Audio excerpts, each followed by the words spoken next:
And then we are calling for a global unity against war. This declaration, I've got some points. I'm not going to read it. I'm going to give you some points. Number one is that our clear rejection that war cannot be normalized through what I call a manufactured pretext. So what is a pretext? The pretext that they say Iran is enriching the uranium towards nuclear weapon. That pretext, they concluded, become an excuse for them to do this aggression, and then for what they call the regime change. So we reject this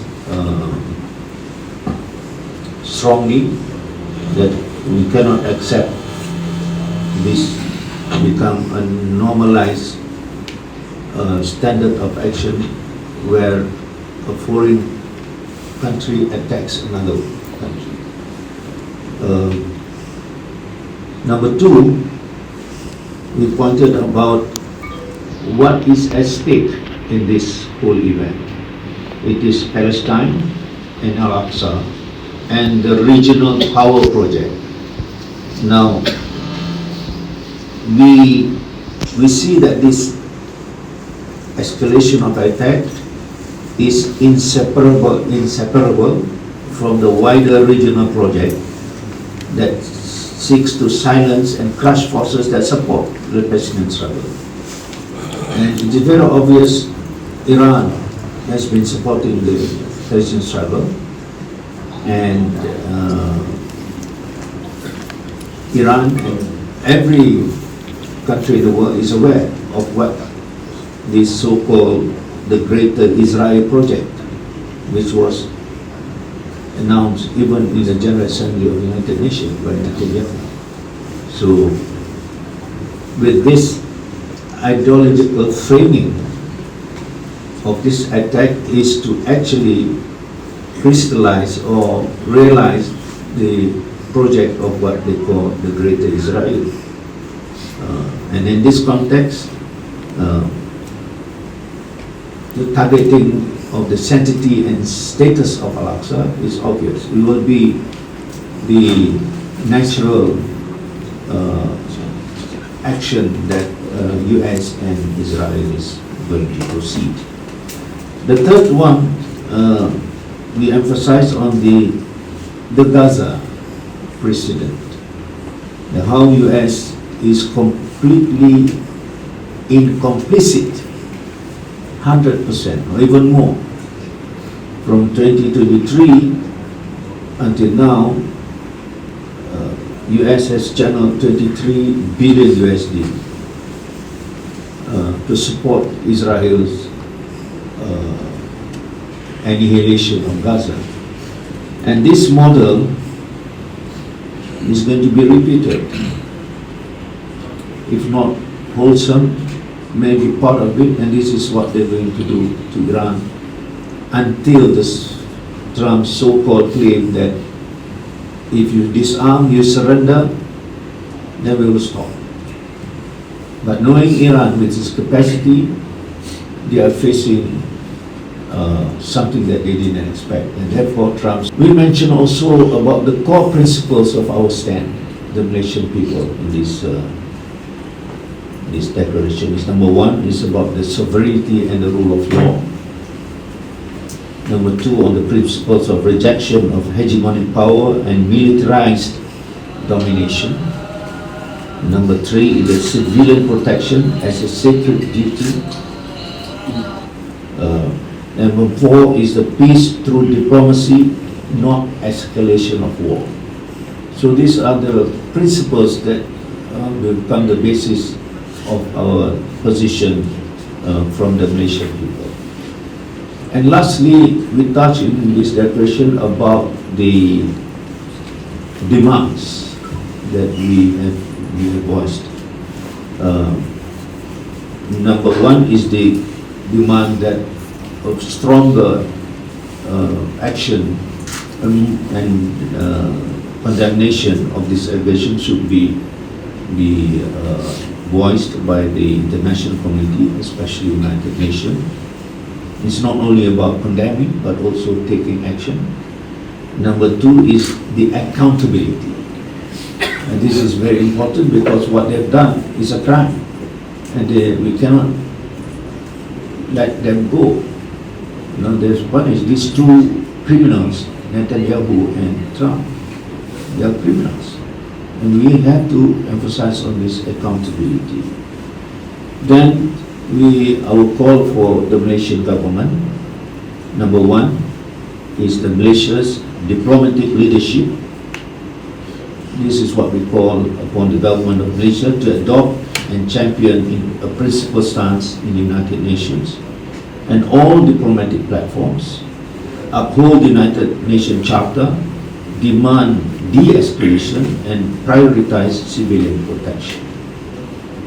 Number two, we are calling for the Malaysian government for this Ummah unity, for peace and stability. We call upon Malaysia to convene urgent Islamic nations for consultation to defend the sovereignty of nations from aggression by the Zionist-led powers and develop a unified response focused on de-escalation, accountability and justice for Iran.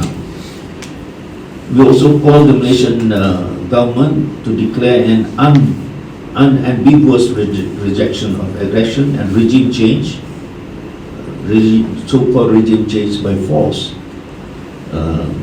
reaffirming the United Nations Charter's principles and oppose any attempt to impose political outcomes through military power. We call the Malaysian government also to lead diplomacy at the United Nations and mobilize ASEAN and OIC, push for urgent de-escalation measures, civilian protection commitments, and credible independent fact-finding on incidents involving civilian harm. The one that happened in Nahab school? Minap school, where more than 100 children, 160. So there must be an action on this.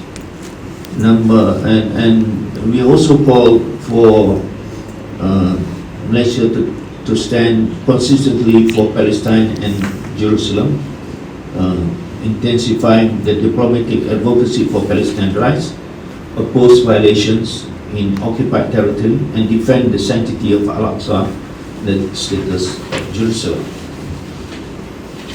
PAS telah mengambil beberapa action, antaranya ialah kenyataan daripada Tausi Datuk Seri Tuan Guru Presiden PAS yang mengecam serangan tersebut, dan semalam ahli-ahli Parlimen PAS dan Perikatan Nasional telah menyatakan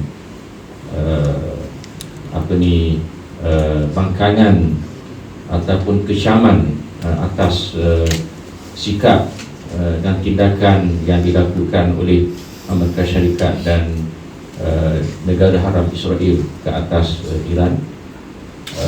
Ucapan daripada Datuk Seri Taqiyuddin Hassan selaku Ketua WIP Ahli Parlimen PAS dan juga Ketua Pembangkang Datuk Seri Hamzah Zainuddin, dan kita mengharapkan konflik ini diselesaikan dengan cara diplomasi demi melihat keamanan dunia dan dapat kembali dengan aman.